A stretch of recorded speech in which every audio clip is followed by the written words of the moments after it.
오늘 아침에는 로마서 강의 40번째 시간 이스라엘의 구원이라고 하는 제목으로 말씀을 드리겠습니다. 종교개혁 500주년을 바라보면서 제가 이 로마서 강의를 시작을 했는데 참 딱딱하고 어려운 말씀입니다만 이제 거의 끝이 나고 있습니다.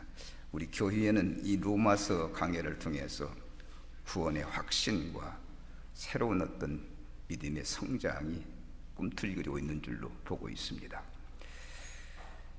하나님은 인간의 이 사랑을 참 크고 넓게 하십니다. 이 사랑이 측량할 수 없이 커서 그 사랑 앞에 하면서 감격할 수밖에 없습니다. 항상 넘어지고 쓰러지는 자들인데도 불구하고 하나님 끝까지 기다려 주시고 안아주시고 보듬어 주시면서 구원하시기 때문입니다. 우리가 구약 성경을 읽어보면 이스라엘을 향한 하나님의 사랑이 그렇다는 것을 느낄 수 있습니다. 정말 하나님은 이스라엘을 사랑하십니다. 그런데 이스라엘을 사랑하는 그 사랑의 근거가 이스라엘 자신에게 있는 게 아니고 하나님 자신에게, 그냥 하나님이 사랑하고 싶어서 사랑하는 겁니다. 그렇지 않고서야 이스라엘 백성들같이 완악하고 강팍한 자들을 사랑하실 이유가 없거든요. 저들은 역사 속에서 수없이 번번이 하나님을 거역하고 세상 길로 갔습니다. 정말 완악하고 강팍한 자들입니다.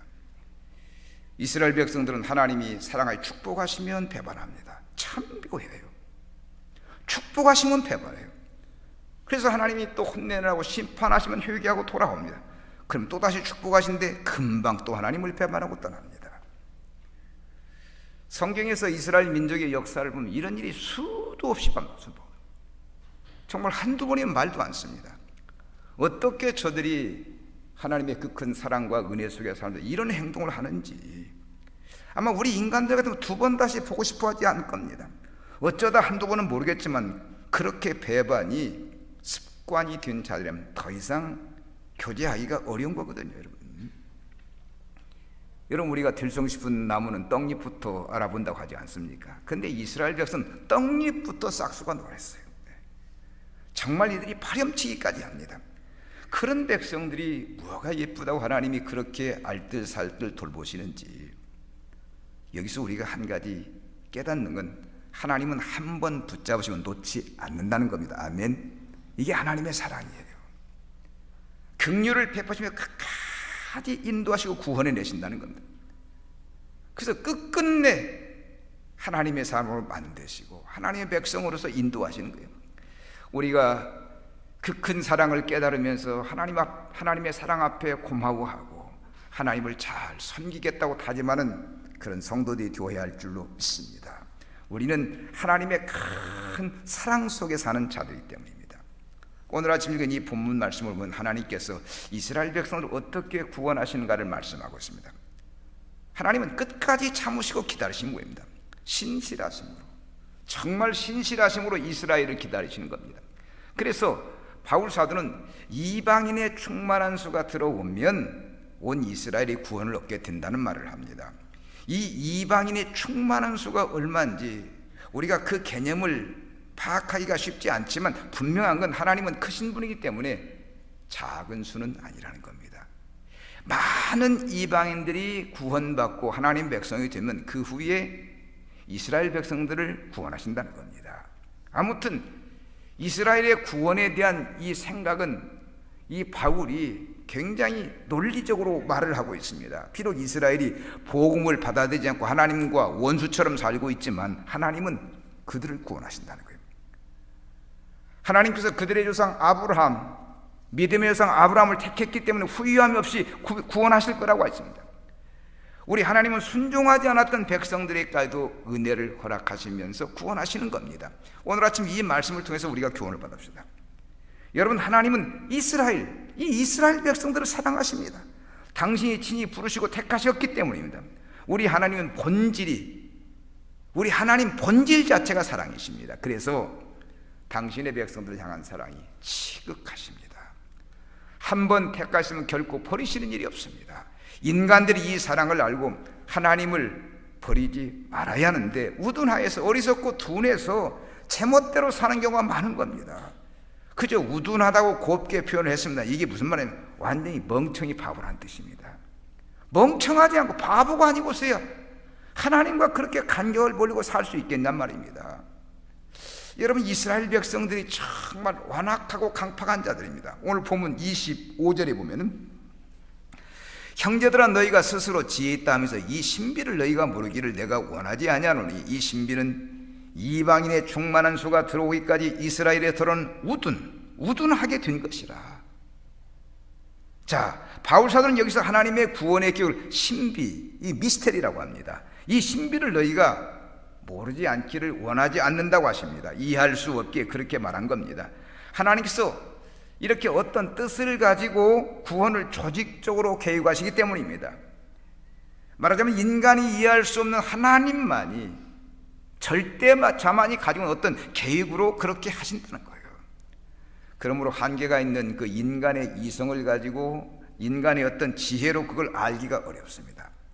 여러분, 하나님의 비밀은 이방인의 충만한 수가 들어오기까지 이스라엘의 덜은 우둔하게 된다고 하는 겁니다. 그렇게 하여 이스라엘이 구원을 받게 된다는 거예요. 분명히 여러분, 이스라엘은 하나님의 구원 계획 가운데 있습니다. 결코 버리지 않는다는 겁니다.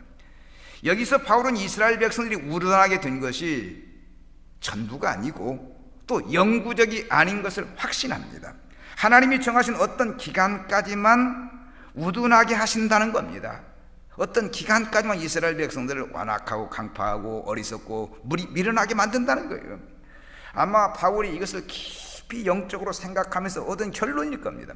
그러기에 우둔한 것이 전부가 아니고 어느 기간까지라고 말을 하죠. 그는 하나님께서 원하시는 뜻이 이루어지면 저들이 다시 돌아올 것이라고 했습니다. 말하자면 이방인들을 구원한 후에 저들에게 다시 구원의 길을 열어놓으시겠다는 겁니다. 지금까지 이스라엘 백성을 대하신 이 하나님의 사랑을 보면 충분히 그러실 것이다. 우리가 구약성경을 통해서 번번이 보지만 그렇게 수없이 배반하고 곁길로 나아가면서 끝까지 당신의 백성으로 안으시잖아요. 여러분, 수없이 용서하고 수없이 관용을 베푸셨기 때문입니다. 우리는 이스라엘 백성들이 어떤 백성인가를 알아야 합니다. 분명히 그들은 하나님을 거역하고 원수가 되었어요.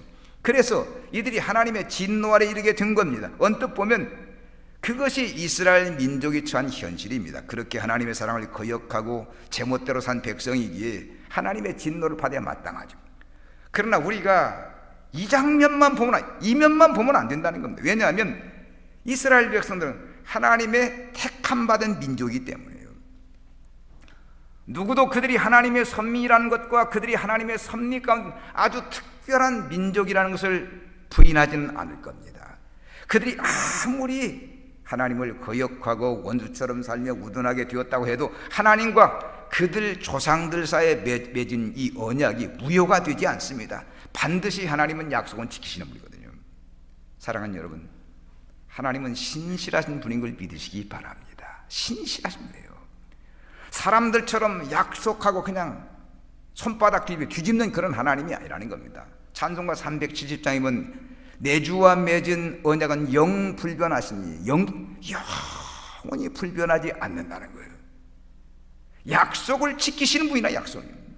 그러므로 이스라엘 백성들이 믿음이 없는 건 영원하지 않습니다. 언제까지 저들이 믿음이 없는 게 아니라는 겁니다. 때가 되면 저들은 반드시 돌아옵니다. 하나님이 일찍이 아주 오래전에 그들의 아버지가 되어서 그들을 당신의 자녀로 삼으셨기 때문입니다. 한번 맺어진 이 부자 간의 관계, 이 언약은 끊을래야 끊을 수가 없는 겁니다. 아무리 하나님께서 저들이 거역하고 돌아갔다고 해도 곁길로 갔다고 회개하고 돌아오면 다시 받아들이는 거예요. 사랑하는 여러분, 우리 하나님은 정말 사랑이 크신 분입니다. 한번 따라서 합시다. 하나님은 사랑이 크신 분이다. 아멘. 누가 이 하나님의 크신 사랑을 측량할 수 있겠습니까? 이 뒷박으로 되듯이 하나님의 사랑을 누가 그걸 측량할 수 있겠냐는 겁니다. 찬송가 저자가 하늘을 두루마리 하고 바다를 먹물 삼아서 하나님의 사랑을 다 기록하려 해도 기록할 수 없다는 이 엄청난 사랑을 우리가 어떻게 측량할 수 있겠냐는 겁니다. 누가복음 15장이면 우리가 잘 아는 탕자의 비유가 나오지요. 여기서 우리가 하나님의 사랑을 볼 수 있습니다. 둘째 아들이 아버지께서 유산을 받아가지고 먼 도시로 날아갑니다. 먼 곳에 가서 아버지를 일하고요, 화랑방탕에 그걸 다 탕진해요. 아버지를 떠나 제멋대로 살면 다 이렇게 되는 겁니다. 우리가 우스갯소리로 집 나가면 개고생하지 하는 그 말대로 정말 이 탕자가 모든 거 탕진하고 개고생한 겁니다. 모든 거 다 잃고 이제 비참한 모습으로 집으로 돌아옵니다. 저가 객지에 나가서 얼마나 고생을 많이 했는지. 본래 부잣집 아들도 호강하게 큰 사람은요, 이 밥 한 끼 굶는 게 참 힘듭니다. 이게. 그래서 돼지 치는 데 가서 돼지 쥐염 열매로 좀 얻어먹고 싶어도 그걸 주는 사람이 없더라는 거예요. 그때 깨달은 겁니다. 아, 내가 아버지의 집으로 돌아가야겠다. 아버지의 사랑 기대하고 돌아가야겠다. 그런 마음으로 돌아왔는데 그를 기꺼이 아버지가 아들로, 품꾼으로 받아준 게 아들로, 당신의 자녀로 받으셨다고 하는 겁니다. 아마 여러분이 이야기를 수없이 들었을 겁니다. 이 비유에서 탕자를 받은 이 아버지의 모습에서 우리는 하나님의 큰 사랑을 볼 수 있어야 합니다. 아무리 이스라엘 백성들이 완악하고 강파의 지멋대로 하나님을 원수처럼 삼고 거역하고 나아갔어도 저들이 회개하고 돌아오면 받아들인다는 겁니다. 그래서 바울 사도는 바로 그 기한을 말하는 건데, 이방인의 충만한 수가 들어온 다음에 이스라엘 백성이 구원을 받을 것이라는 겁니다. 그 분량이 이르기까지는 이스라엘 백성이 하나님을 떠나 살 것이다. 이 바울이 이걸 생각하고 있습니다. 이것이 하나님의 섭리 가운데 되어지는 일이기 때문에 우리가 그것들을 다 알 수가 없습니다. 우리가 이것을 모르고 생각나는 대로 이스라엘 백성들을 말하면 안 될 겁니다. 분명히 이스라엘은 하나님의 택한 백성이기 때문입니다. 하나님이 만세전은 너는 내가 너와 함께 내 눈으로 붙들리라 라고 말하면 택한 백성이기 때문입니다. 여러분, 사람도 마음으로 정한 것이 때가 되면 반드시 이루는 그런 경향이 있지 않습니까? 내가 이 꼭 해야 하는데, 이 사람 만나는데 하면서 마음으로 작정해서 만나게 된다는 겁니다. 제가 친한 친구가 하나 있어요. 고등학교 동창이고 한신대 같이 가서 공부한 친구인데 지금 연세대학 원주 캠퍼스 교목실장으로 했는데, 이 친구가 거의 만난 지 10여 년 됐습니다. 이 연세대학에 가면서 구투 내유가 와서 울산에 와서 교제를 했는데, 그리고 내가 한번 간다고 하는데 지금까지 한 번을 못 갔어요. 전화도 없고 지금. 근데 늘 마음속으로 빚진 자이신데 한번 이 친구 만나야 하는데, 이 친구 만나야 돼. 이따금씩 원주 교일로 가게 되면 전화라도 한번 할까. 전화도 한번 못 했어요. 이렇게 만나서는 안 될 친구인데 하면서. 그런데 분명한 건 언제 만나도 만날 친구거든요. 자, 그럼 제가 이 말씀을 드리는 건, 사람도 마음에 두고 있으면 언젠가는 이루는데 우리 하나님께서 마음에 작정한 것을 이루지 않겠느냐는 거예요. 아마 여러분 이제 이 명절에 여러분들 보고 싶은 분들 많이 있지 않겠습니까? 사랑하는 식구들, 여러분들이 마음으로 소원하시면 만나게 될 줄로 믿습니다. 지금 우리 주변에 예수 믿다가 타락해 제멋대로 사는 사람이 부지기 있습니다. 정말 안타까운 일이죠. 그러나 때가 되면 하나님이 다 저들을 불러 들릴 거라는 게 이게 성경의 얘기입니다, 여러분. 또 우리도 그걸 믿음으로 가지고 기도해야 하고요. 우리 하나님은 한 번 택하시면 결코 버린 일이 없어요. 우리가 남볼 것 없이 내가 구원받은 걸 생각해봐도 알 겁니다. 정말 날마다 죄 짓고 하나님의 뜻대로 살지 못하는 우리인데 하나님이 구원하셨지 않습니까? 지난 한 주간 동안도 우리가 뒤돌아보면은 내 뜻대로 산 일이 부지기수예요, 이게. 그럼에도 불구하고 하나님은 오늘 이 자리에 앉아서 하나님을 예배하게 만들고 말씀 듣게 만들고, 이게 하나님의 은혜라는 겁니다. 우리는 하나님의 신비한 구원의 계획을 깨달아야 합니다. 우리 장로교의 중요한 교리 가운데 하나가 예정론인데, 여러분 예정론 아시죠? 이 구원이라는 건 하나님의 예정 가운데 드는 것이라고 하는 겁니다. 정말 이 하나님의 구원의 계획은 생각할수록 신비하거든요. 아마 여러분이 자신이 예수 믿고 이 구원받는 과정을 생각해 보면 그걸 느끼실 겁니다. 내가 무언데, 나 같은 죄인이 무언데 하나님이 이렇게 사랑을 베풀었는가 해서 말입니다. 정말 하나님의 사랑이 큽니다. 보세요, 사람이 하나님을 버린다고 버려지는 게 아닙니다. 자식이 부모를 버린다고 버려지는 게 아닌 겁니다. 이 구원이라는 건 하나님의 절대 주권 가운데 되어지는 일이기 때문에 하나님의 섭리 가운데 기업고 구원해 내신다는 겁니다. 여러분, 이스라엘 백성도 마찬가지입니다. 저들이 하나님이 좋아서 하나님을 택한 게, 하나님이 좋아서 하나님의 마음 가운데 택한 정도이기 때문에 그 때가 되면 반드시 구원한다는 겁니다.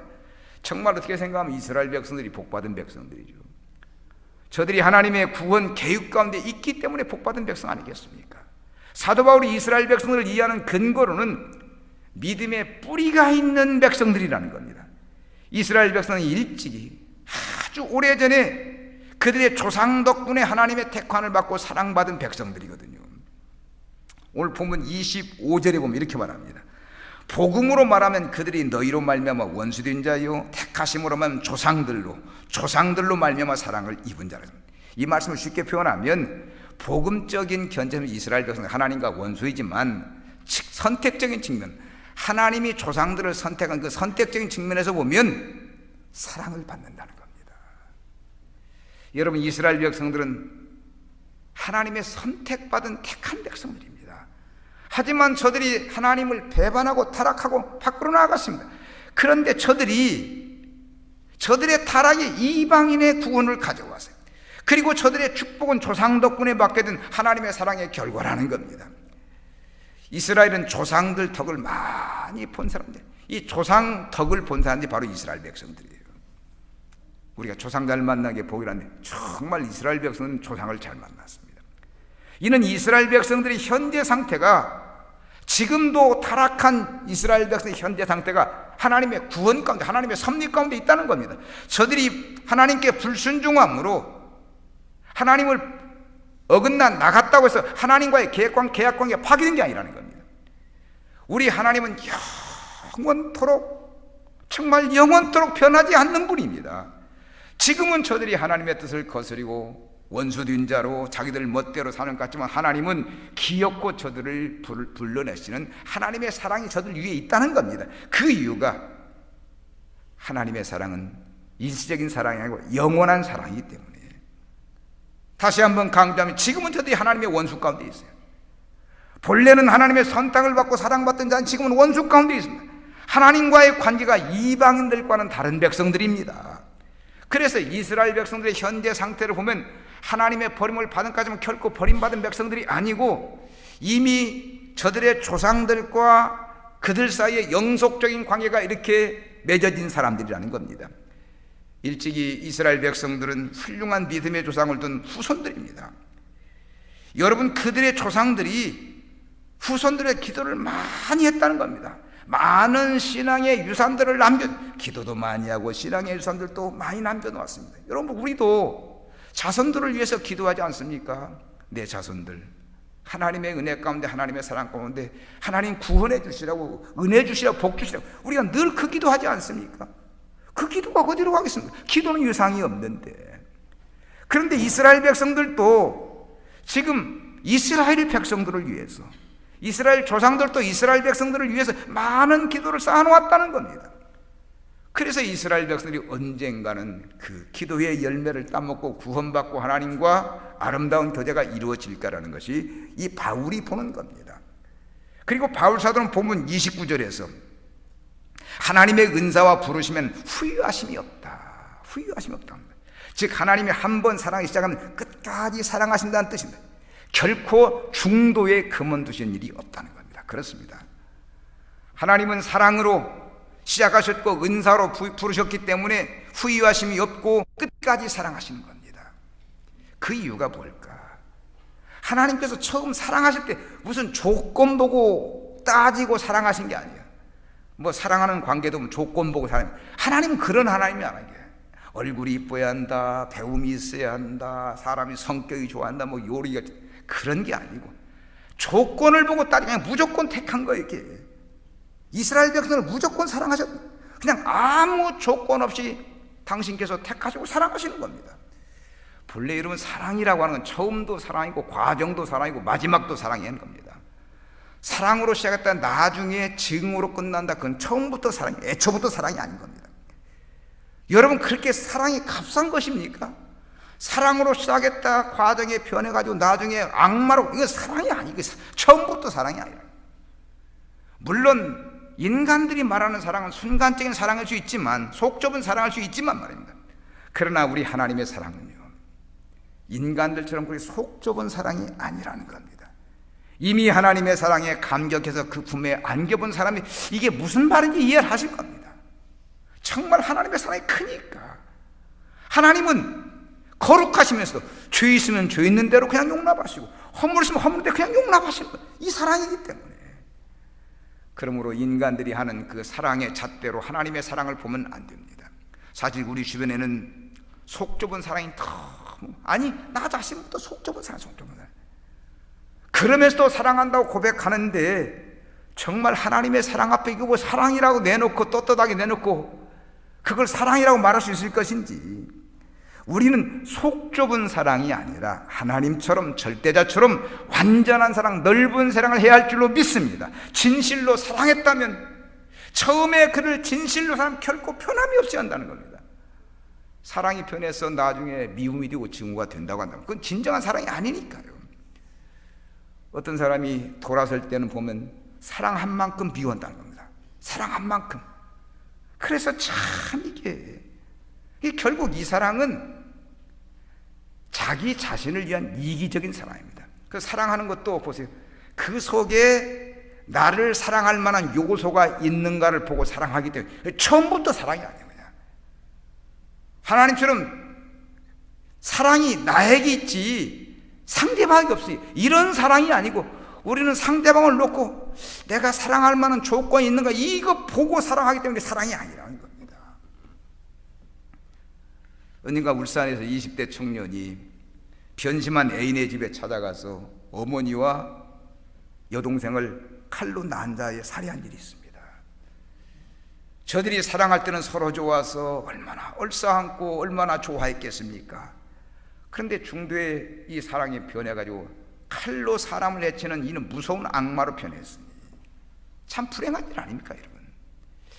요즘 이혼하는 부부들이 참 많지요. 좋아서 결혼할 때 뭐 이혼할 때는 이를 푸득푸득 갈고 서로 미워하고 증오하면서 갈라집니다. 어제 제가 이제 서울에서 내려오면서 텔레비를 보니까 드라마를 하는데 젊은 그 연인 사이인 것 같아요. 헤어지는데 남자가 탁 그동안 우리 즐거움은 간직하고 가자. 아주 다 멋지게 헤어지더라고.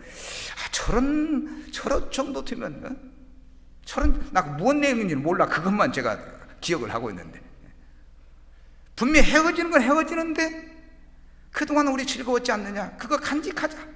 그리고 앞으로 건강하게 잘 살아라. 멋지더라고요. 이혼해도 이렇게 하면 얼마나 멋진 겁니까 여러분? 그냥 막 이를 부두둑 갈고 다시는 뭐 지옥에 가서나 볼 사람이 이건 천국에서 볼 사람은 아니에요. 이런 사랑은 아니라는 겁니다. 그런데 여러분 보세요. 사랑으로 시작했대 미움으로 갈라지는 이런 일은 우리 인간 사이에 흔히 있는 일이 아니겠습니까? 친구도 갈라설 때면 두 번 다시 보고 싶지 않습니다. 정말 인간들이 이런 일은 없어야 하는데 사랑이 변하여 미움이 되고 나중에는 원수가 되는 경우가 많은 거예요. 그런데 우리도 하나님의 이 큰 사랑을 받고 이 사랑을 하는지 모르겠어요. 그러나 지금 제가 드리고 싶은 말은 하나님은 다르다는 겁니다. 한 번 사람 끝까지 변하지 않고 사랑하십니다. 우리 예수님께서는 70번씩 7번이라도 용서하라고 말하지 않습니까? 그렇게 무한한 사랑이라는 겁니다. 그러니 우리가 이 사랑을 감히 어떻게 알 수 있겠습니까? 한두 번 막 용서하고 대단한 것처럼 7번 용서하면 대단한 것처럼 하는 생각인데 70번씩 7번이라도 용서하는 이 사랑을 우리가 어찌 알겠습니까? 물론 부모의 자식 사랑에서 하나님의 사랑을 조금은 볼 수 있습니다. 부모가 자식을 사랑할 때 그냥 무조건적입니다. 무슨 허물 무슨 죄포자 무조건 사랑이에요. 아무리 자식이 속을 썩이고 아픔을 줘도 끝까지 사랑하기 때문입니다. 그래서 말 안 듣는 자식 키우면서 미움이 강해지는 것이 아니라 애간장이라는 말 사전을 찾아보니까 속 4장이 다 탄다는 생각입니다. 내 속이 타면 탔지 자식을 미워할 수가 없다는 겁니다. 그런데 하나님께서 우리를 이렇게 무조건적인 사랑을 베푸시는 겁니다. 별 볼 일 없는 자들을 택하셔서 그런 사랑을 베푸시는 거예요. 여러분, 하나님이 이스라엘 백성을 택할 때 그들이 뭐 세계 민족간에 뛰어나고 잘나서 훌륭해서 택한 게 아닌 겁니다.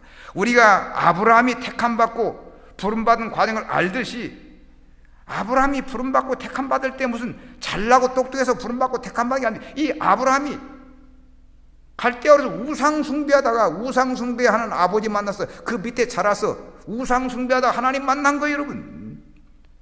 근데 그런 사람을 부르시고 택해서 그렇게 엄청난 은혜를 주신 겁니다. 도저히 하나님의 사랑을 받을 만한 사람이 아닌데 아브라함이 부름을 받은 겁니다. 그리고 그가 하나님의 택함을 받은 후에 번번이 하나님께 불순종하고 그런 뛴 길로 갑니다. 그럼에도 불구하고 그를 끝까지 인도하셨고 약속도 지키셨고 자손들을 인도하셨습니다. 아브라함 한 사람 사랑하는 것도 이렇게 힘드신데 하나님이 자손들까지 다 감싸고 사랑해 주신 이 사랑이 얼마나 크냐는 거예요. 이것을 보면 하나님의 사랑이 인간 행동 여하에 있었던 것이 아니라는 겁니다. 사랑은 하나님 자신에게 있는 겁니다. 그래서 바울은 지금 이스라엘 백성들이 하나님과 원수로 살고 있지만 끝끝내 하나님은 긍휼을 베푸셔서 저들을 구원하실 것이다, 이렇게 보고 있는 겁니다. 여러분, 바울이 자신도 유대인으로서 그리스도를 핍박하다가 구원을 받았기 때문에 그 긍휼하심이 이스라엘 백성들에게도 이를 것을 보는 겁니다. 본문 31절을 보십시다. 여기 보면 이와 같이 이 사람들이 순종하지 아니하니 이는 너에게 베푸시는 긍휼로 이 긍휼이란 말이 하나님의 사랑이 크다는 말입니다. 이 긍휼로 이제 그들도 긍휼을 얻게 하려 하십니다. 하나님이 모든 사람을 순종하지 아니하는 가운데 가두어 두심은 모든 사람에게 긍휼을 베풀려 하심이로다 했습니다. 하나님께서 이스라엘 백성들을 불순종에 내버려 두신 것은 하나님이 긍휼을 베풀, 하나님이 은혜를 베푸시고 그러셨다는 겁니다. 바울이 계속 긍휼을 강조해요. 긍휼이 아니면 이스라엘 백성들이 구원받을 수 없기 때문에 지금 이스라엘 백성이 얘기입니다. 즉 이스라엘 백성들은 이방인들 때문에 긍휼을 얻게 됩니다. 여기서 바울 사도는 이스라엘의 구원이 하나님의 긍휼로 이루어짐을 분명히 말하고 있습니다. 보통 사람들은 이게 이해하기 어려운데 그러나 분명은 이것을 경험한 사람은 이 말씀이 무슨 말인지 이해할 수 있다는 겁니다.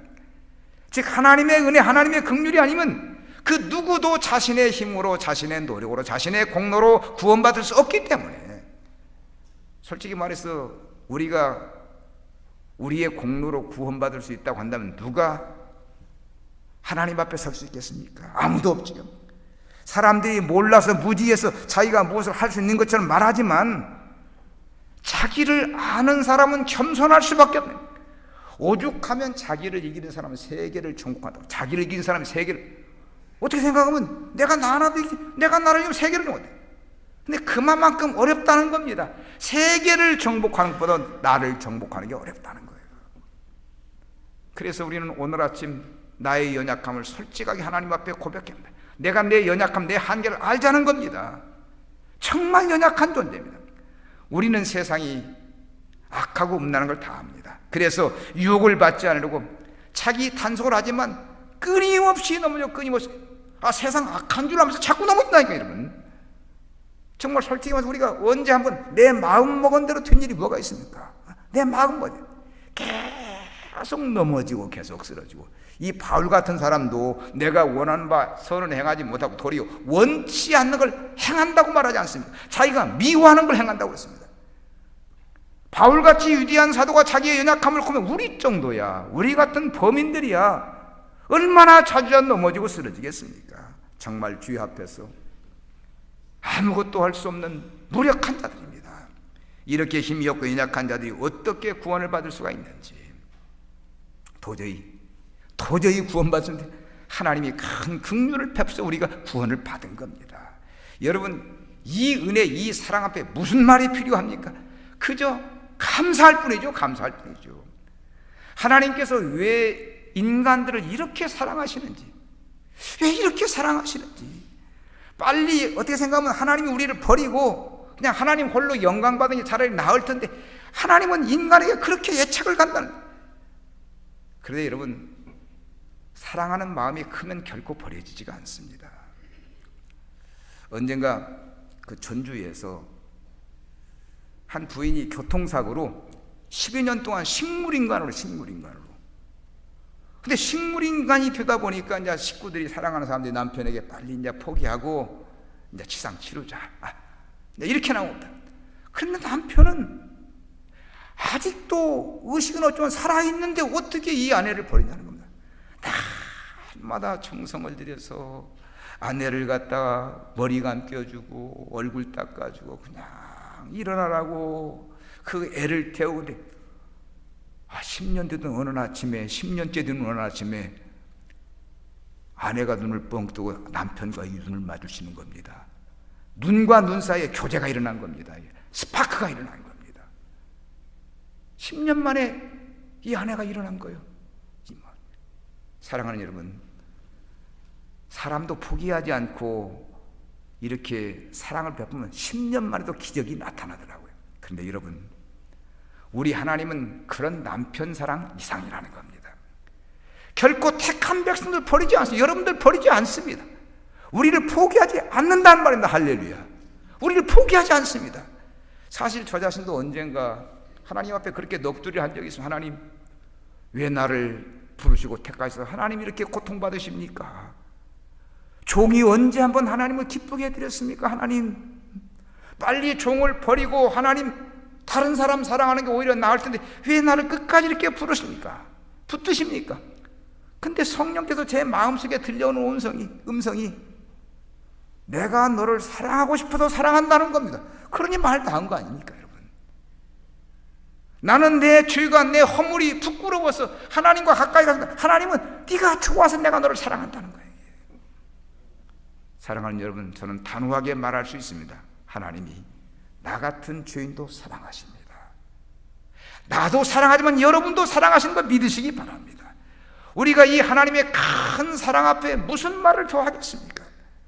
정말 하나님의 사랑이 크다는 걸 느끼게 돼요. 누구든지 자신의 죄를 크게 느끼게 되는 사람은요, 하나님의 큰 사랑도 동시에 느끼는 것 믿으시기 바랍니다. 이 하나님의 사랑을 느끼지 못하는 사람, 큰 사랑 자기가 얼마나 더럽고 추한지 모르는 겁니다. 하나님의 사랑을 보지 못하는 게 아니라 자기 죄를 보지 못하는 거예요. 엄청난 사랑입니다. 큰 사랑입니다. 아무튼 구원 문제만큼은 정말 도저히 이해하기 어렵습니다. 신비 그 자체예요. 그리고 이스라엘 백성들이 불순종해서 이방인들이 그리스도를 믿게 되었다고 한다면 이런 논리가 성립입니다.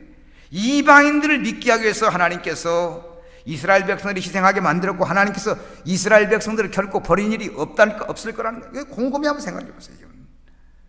조상대대로 우상 숭배하고 귀신 숭배해온 우리가 하나님의 사랑으로 구원을 받았다는 거, 이거 한번 깊이 한번 생각해 보세요.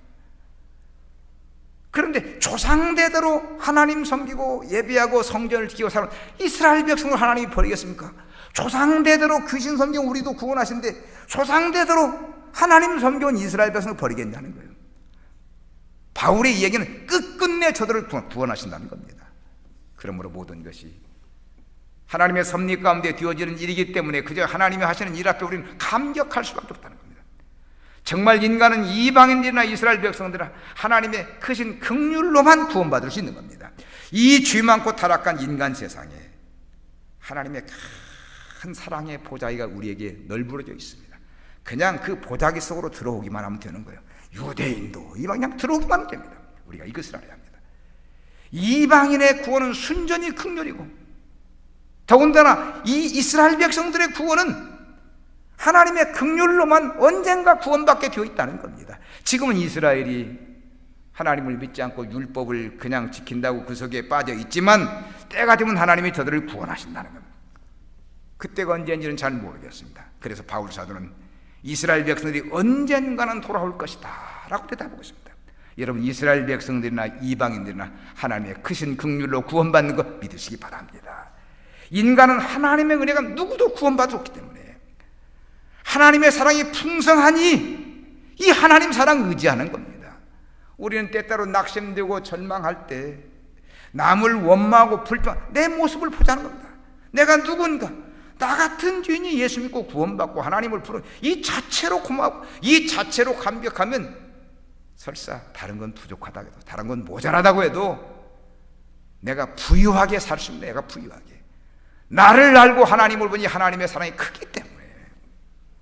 보세요, 내가 사는 것이 하나님의 은혜고 내가 구원받은 하나님의 은혜인데 어찌 우리가 하나님을 기쁘게 해드리지 않을 수 있겠습니까? 그래서 하나님의 은혜를 아는 자들은 하나같이 자신의 인생을 다 바쳐서 구별되게 헌신하고 수고하는 겁니다.